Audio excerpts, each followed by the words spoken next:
Thank you, Alla. Good afternoon, everyone. My name is Angela Braren, and the title of my talk today is Curating Himself, the Simpson Toast Dioramas at the California Academy of Sciences.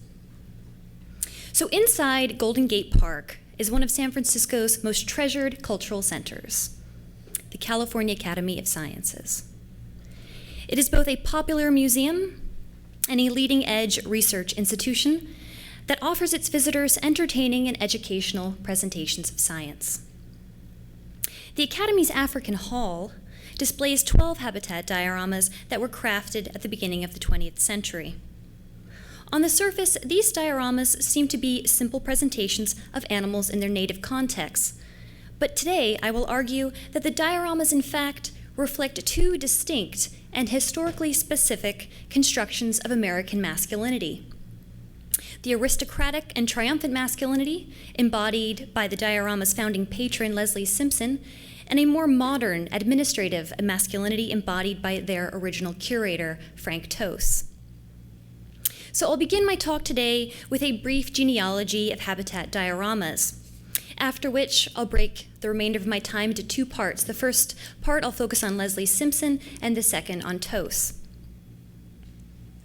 So the habitat diorama finds its origins in the Curiosity Cabinet. This phenomenon of Victorian-era collecting is epitomized in Charles Willson Peale's famous self-portrait shown here. Peale's the artist in his museum features the naturalist in his private collection. From the Curiosity Cabinet, naturalists experimented with different display styles that eventually led to more narrative models. In 1851, Royal taxidermist Herman Ploquet exhibited his mounted animal groupings in London. Ploquet's group mounts featured anthropomorphized animals in scenes of everyday life, like these mounted kittens having tea. The first group of mounted animals in a more natural setting came a bit later. In 1880, William Hornaday's A Fight in the Treetops featured a rainforest canopy scene with two male orangutans fighting over a female. In 1917, John Raleigh created the California Academy of Sciences North American Hall, the first ever gallery of habitat dioramas. The Academy took home another blue ribbon when it opened the first ever African Hall of Dioramas. The Simpson African Hall opened in 1934. Today, the dioramas, like the two shown here, have gone through renovations, but 12 of them are exact replicas of Simpson and Tose's originals. Because the dioramas all have a similar, if not identical, layout in terms of animal positioning, I have chosen to focus on a diorama of lions. Since in the early 20th century, and even today, lions are considered kings of the jungle and were one of the most sought-after trophies for big game hunters like Simpson. African lion displays 3 lions, 1 male and 2 females. They are positioned in front of a painted background representing the African plains. In this landscape, it is sunrise, and the sky is a blend of layered clouds toned warm orange and cool blue-gray. The lions are at attention. All 3 face in the same direction. Something appears to have caught their immediate interest. The male lion stands erect. Poised on top of a slight hill, he towers over the others. He stands squarely. His eyes are half closed, indicating that he is vigilant but also confident. His mouth is open, as if he is producing a soft growl or about to give a loud roar. He has been caught mid-action. The female closest to the male, however, is lying down. Her right front paw is curled inwards, as if she has just been distracted from grooming. Both she and the standing female have erect ears and eyes that are wide open, adding to their overall appearance of fearfulness. The female lions have their mouths closed. They do not growl or roar like the male. On the one hand, African lions and the other dioramas that fill the African Hall can be considered as representations of the flora and fauna of Africa. But the mounted animals within the dioramas could have been configured in an endless number of ways and in an endless number of movements and gestures. Using the technology of taxidermy, the diorama's creators configured them in a way that appeared natural, but actually regurgitated the gender hierarchy of early 20th century America by emphasizing male dominance and female submissiveness. The dioramas asserted, and still do, that males ought to wield power and authority. The diorama's patron, Leslie Simpson, was often described as the greatest hunter of big game in Africa. His permanent residence was in Berkeley, California, but he spent most of his adult life in South Africa managing a gold mine. In 1930, Simpson's affluence and passion for hunting led him to propose a Hall of African Dioramas to the Academy of Sciences. The agreement was that if Simpson funded all of the trips and collected all of the animals, all the Academy had to do was build a hall big enough. And so the Academy agreed. With a project behind him, Simpson continued hunting lions and leopards at an exponential pace, while simultaneously building a public monument in his honor. Simpson's collection is unique, not because he shot many animals, but because it represents a transformation in the culture of taxidermic display that reflects a simultaneous shift in styles of American masculinity. Simpson came from a long line of men who engaged in this sort of colonial project.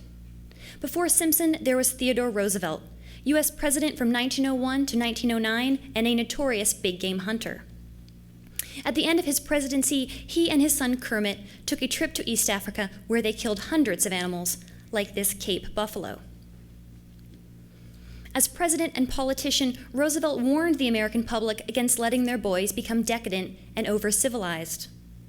In his 1899 speech at Chicago's elite and all-male Hamilton Club, Roosevelt instructed American men on how to live the strenuous life, an existence based on vigorous effort, a manly and adventurous character, and bold undertakings. In 1907, a private collector named Baron Rudolf Ritter von Gutmann embarked on an expedition to the Alaskan and Siberian coasts. Along with him, he brought Frank Tos, future curator of the Academy's African Hall, as his assistant. During the expedition, Baron von Gutmann killed large numbers of game. On one particular day, Gutmann managed to bag 17 walruses, like the one shown here strung up alongside his ship. He also killed 6 moose bulls, 3 sea lions, 1 bear, 4 caribou, 2 rams, 1 snow sheep, 2 bald eagles, and numerous waterfowl, grouse, and porcupines. Gutmann called this the finest day of hunt he ever experienced. Both Roosevelt and Gutmann killed and collected an enormous number of animals. This is a photograph of hundreds of animal hides collected after just one of Roosevelt's expeditions. Gutmann, Roosevelt, and men like them filled their homes, hunting lodges, and offices with tiger skin sofas, elephant foot end tables, and elk horn chandeliers. Their servants cringed at the task of dusting the tiers of trophy horns lining the walls. Even their wallets were trophies. Scrotum pouch coin purses were all the rage. Simpson partook in this tradition of killing for prestige and quantity. With it, he also partook in a certain type of masculinity that reveled in raw power and the triumph over nature. But Simpson entered the sport as this tradition was ending, and a newer trend was beginning, one that paid attention to the qualities of individual animals. When Frank Tos, pictured here, accompanied Baron von Gutmann to the Alaskan and Siberian coasts in 1907, he did not amass piles of dead animal bodies as his employer did. In fact, Tos wasn't even a hunter. Rather than using a gun on his trips to Mexico, the Galapagos, and Africa, Tos armed himself with notebooks and colored pencils.